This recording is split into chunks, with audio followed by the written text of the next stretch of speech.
Hello, everybody. You've tuned in to the Indiana State Police Roadshow, brought to you by the Indiana State Police Alliance. Cops for Kids, a subsidiary of the Indiana State Police Alliance. Got Tom Trial behind the scenes, putting us on YouTube each and every week. Tom is waving to me as I wave to him. We don't ever get to see Tom. He's kind of like the man behind the curtain. He does a wonderful job, but we don't ever get to see him. Got a guy that's been with me for a lot of years, but in a different form now, doing a little different job. Will Wingfield, thank you for being here today. Thank you. Appreciate you being here. Now, Will, previously, in your previous life, was the Public Information Communications Director with NDOT. And tell us what you're doing now, Will. Now I'm with the Criminal Justice Institute. We house the state's Highway Safety Office. Okay. So we provide grants to law enforcement agencies around the state to enforce our traffic laws. And we brought one of our best sub-grantees with us today, IMPD, and the whole Marion County Traffic Safety Partnership. Well, excellent. And welcome to Lieutenant Richard Kubek.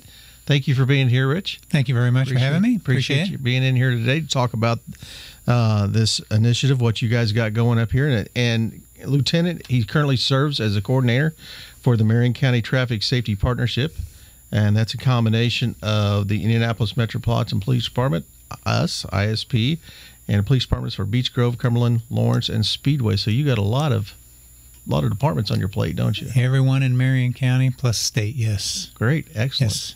And how long you been doing this now, Will? How long you been moved over in June. I've been learning a lot. Well, good. Well, let's talk a little bit. So what you guys got coming up here with ICJI? Well, March is going to be a very busy month for us. We have a blitz period which starts on the 2nd of March and ends on the 25th. It is dangerous driving, so that's going to encompass anything of running red lights, not wearing your seatbelt, speeding, driving under the influence of alcohol or drugs. Those are the big things we've got coming up in the month of March. We also have a sobriety checkpoint on St. Patty's Day. And that's kind of taken off, hasn't it? So the holiday of St. Patty's Day is kind of taken off as a celebration day, hasn't it? Yes. For us, last year we had a checkpoint that we ran, and we got the most vehicles ever that we had stopped through a checkpoint and the most arrests out of a checkpoint in a 6-hour period. So it was just over the top, the number of cars that came through and the number of arrests we made during that period last year on St. Patty's Day. Kind of seems like, we've gotten the word out for years on New Year's Eve, all the other holidays that you traditionally think about people are going to be drinking and driving about, and they've kind of gotten the word to do that, not to drink and drive, but it seems like St. Patty's Day is kind of not quite caught on yet, and a lot of people are still doing that, aren't they? That's right. Last year, St. Patrick's Day was on a Friday. Yeah. This year, it's going to be on Saturday. So last year, we saw the highest number of impaired driving crashes on that weekend, and so that's part of the reason we're here today. We're trying to prevent that from happening and let everybody know the enforcement's out there going to be happening. Do you find that a lot of this is new to the people? Do you think maybe they're not picking up on that the roadblocks are going to be out there, the checkpoints and things, and they think, oh well, it's St. Patty's Day, I'll go out and celebrate and have a couple, and it turns into a little more? Well, I think that's part of it, but because so many people on St. Patty's Day in the past start drinking so early. Mm-hmm. Like you can go by bars at 11 o'clock in the morning and they're already packed on St. Patty's Day.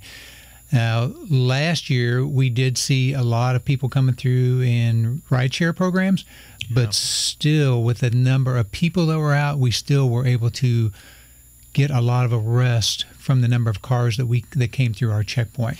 So even though we get the information out there and it's a big drinking holiday, they still continue to think. A lot of them, think they have a couple beers and they're still okay to drive, and that's what they don't understand. They're still impaired. Right. They may be on the lower end. They're not the guy stumbling around that can't get the key in the door, but they're still impaired when they come through our checkpoints because of the legal limit in Indiana. And you touched on something that we want to push out that hopefully will help you guys out this year, the ride-sharing program, either a designated driver, a Uber, Lyft, taxi, something to get you home safely, correct? Correct. And an issue that we've found with Uber and Lyft that I've talked to the drivers and stuff is when they get those, they're just like everybody else. when those holidays come up, they sometimes don't even have enough drivers to actually run people. And so when they can't pick their fares up, the fares either, they don't find somebody and then they're going to hop in their own car. So that's an issue too, that there's not enough ride-sharing service people out there to drive for them. And there's actually something, both Lyft and Uber now allow you to schedule your rides in advance. So if you can kind of anticipate when you're going to be wrapped up on that day, you can have it pre-scheduled. It can limit what's called surge pricing when there are just a small supply of drivers and a huge demand. So that's something that we encourage people to do if they're going to be leaving when the bars close or at a specific time that's going to be very busy on Saturday night. That's something they can do to kind of help minimize that. That's an excellent point. So the enforcement blitzes, when are you going to have these this year? So there's 4 throughout the year. St. Patrick's is, as Lieutenant Kivett mentioned, dangerous driving. Most people know Click It or Ticket. That's around Memorial Day weekend, and then Drive Sober Get Pulled Over is leading up to Labor Day in August. Then we also do one before Thanksgiving, leading up and through Thanksgiving. It's focused both on seatbelts and impaired driving. Thanksgiving being a very big, the night before Thanksgiving being a very big impaired driving night. It is, when everyone comes home. And then seatbelts just to make sure everybody gets to their destination safely. Have we seen the numbers in seatbelts increase, the usage? It's been incredible. Yeah. One of the reasons why we do these enforcement blitzes is to get people to change their behaviors. Research has shown that if you not only enact tough laws, enforce those laws, but also let people know that you're enforcing those laws, obviously our goal is to get everybody to be compliant first, before they even make a bad decision. And nowhere has that been seen more than with seatbelts. Now, 93% of drivers buckle up. We still have issues with pickup trucks. We still have issues in rural areas with seatbelts, and we're still doing a lot of enforcement. But we've made so much progress over the past few decades. And I think what I found, anyways, with my own personal experience through my family, you start them young. My daughter, if you get in there and don't have it on, she's telling you to put your seatbelt on. Do you find that with the younger kids once you start working on this? Yeah, I think there's to go along with what he talked about, seatbelt enforcement. Usually when I end up writing in a seatbelt enforcement, it's on the younger people. A lot of them still don't believe the seatbelts can save your lives. So kind of invincible.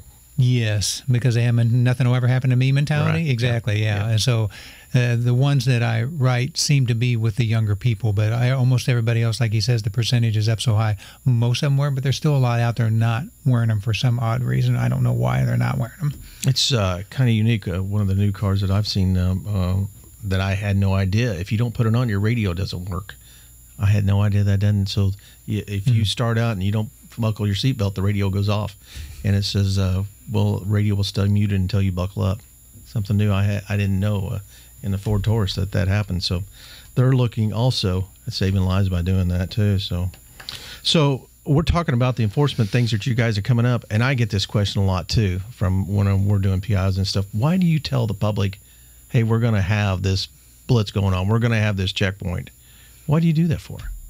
So really the idea is that we don't have to be doing a lot of the enforcement in the future. So, it would, in an ideal world, if everybody listens to your warnings and we have a checkpoint, we don't arrest a single drunk driver, right, that's a success. If we prevent crashes from happening or prevent those crashes from being severe because someone wasn't belted, that's ultimately the goal, and that's the reason why we get this money from the federal government to do overtime enforcement, is so that we can get people to change their behaviors before they even happen. So that's it, and but let's be clear, if you do get pulled over, the way the grant's set up, it's zero tolerance. So you will get a ticket. It's $25 for impaired driving, for seatbelts. Impaired driving, you're being arrested. Yeah. So you just make the right decision in the first place, and I think everybody will be happy. But the thing that I found too, and I try and tell people that if you are not impaired, if you got your seatbelt on, it's very, very limited time that you're going to spend in that checkpoint. Correct. The state law or the courts have actually ruled that we have up to 5 minutes. Our briefing, when we have roll call, we do a briefing and let how the checkpoint's supposed to be run. We tell them 2 minutes, but we have gotten it down now to almost 30 seconds. The reason we do that is you should be able to determine if somebody's impaired within the 30 seconds by talking to them. And the second thing, the more cars we can check and push through there, the better we are at catching those who are impaired. Because as we're talking to somebody who maybe can't find their driver's license or can't find their registration, the drunk driver's passing us, and that's not what we want to do. We want to stop him before he gets involved in a crash. Yeah. So we try to push him through very quickly. I'm sure these officers that you have involved in this too, after a while, they're bing, bing, bing, shoving them out there. Yeah, we use basically the same ones work all the time. They know the routine. Everybody that comes to checkpoints knows how they work, and they all work together. They work as a team, and they just push these cars through, and that's the way we like to see it done, get more cars in and make more people aware of the checkpoints. Well, again, you're listening to the Indiana State Police Roadshow, brought to you by the Indiana State Police Alliance. I have Will Wingfield from ICJI with me, Lieutenant Richard Kubek from Marion County Traffic Safety Partnership. We're talking about blitzes that are coming up through Indiana and the checkpoints that they're going to be having here. What do you guys look for on an impaired driver? What are you specifically aiming to see when you want to stop somebody or get them through the checkpoint? For the checkpoints specifically, we watch for when they initially come into the checkpoint, because usually there's a turning process involved, either off the roadway into where we're coming, or there could be a turn inside the checkpoint. So we look, can they maneuver that? Are they coming in with their headlights on? Sometimes we'll have people drive in without their headlights on. And then once we get them in, there's going to be limited driving in a checkpoint. So at that point, it's up to the officer to talk to them quickly, see if they can determine if they've been drinking, can they smell alcohol, do they have any sign of slurred speech, bloodshot eyes, something like that, real quick that they can look. Once they establish that, then they'll get them out and put them through a full battery of tests to determine whether they are intoxicated or not. On the street, you're looking for driving behavior to get that initial stop. So unfortunately, Will and I were talking earlier, and we were talking about this. You could almost take a person texting on their phone with the same thing you're looking for in an impaired driver. Driving slow, crossing over lanes, not having their headlamps on, weaving in traffic. There's all kinds of signs. Making wide turns when they go around when the light turns green. Yes. Oh, yes. That is a big problem. You generally at 3 o'clock in the afternoon when you see that, you know somebody's on their cell phone. If it's at 3 o'clock in the morning, it's probably an impaired driver. Yeah, exactly. Well, when you find somebody like that and you've stopped them and they go through the process and you've determined what is the legal driving limit in Indiana, what do you guys do on that? Over 21.08, they can be arrested. If they're under 0.08, if they have other driving behaviors, maybe he was driving 110 on the interstate, very reckless. Is there any possibility of legal or illegal drugs on board, then maybe just a small amount of alcohol. If you're under age 21, the legal limit is 0.02, so it's a lot less. So those are the things that can get you arrested if you take a chemical test. If you're taking a chemical test, if you're 08 or over, you are going to be arrested in the state of Indiana for driving under the influence.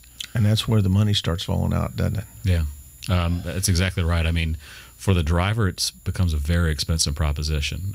It's not just the arrest and the fine. It's going to be lawyer fees. It's going to be court costs. The vehicle's going to be impounded. It's a whole number of things. And that's if you didn't hurt somebody or yourself in the process. Then you be prepared to pay up for the rest of your life, probably. But the other thing that we're really running into. And Lieutenant Kubek mentioned this before, is drug-impaired driving. Right. That's been a big focus among the state, and it's something we've got some folks very highly trained to be able to identify that, and we're really being aggressive about that. Yeah, I've encountered that myself. So with the officer, one of your officers, that they do a great job with that and determining if it's not alcohol, it's probably going to be something else, and you're not going to get out of it. You're still going to be arrested. Well, guys, we're down to our last 15 seconds. I appreciate you coming in and talking to us today. We appreciate you working with our department and these other departments, what you do. And Will, congratulations on your new position. Thank you. Thank you, Richard. I appreciate you coming in and talking to us. Thank you for having me in today. Appreciate it. Roadshow is out.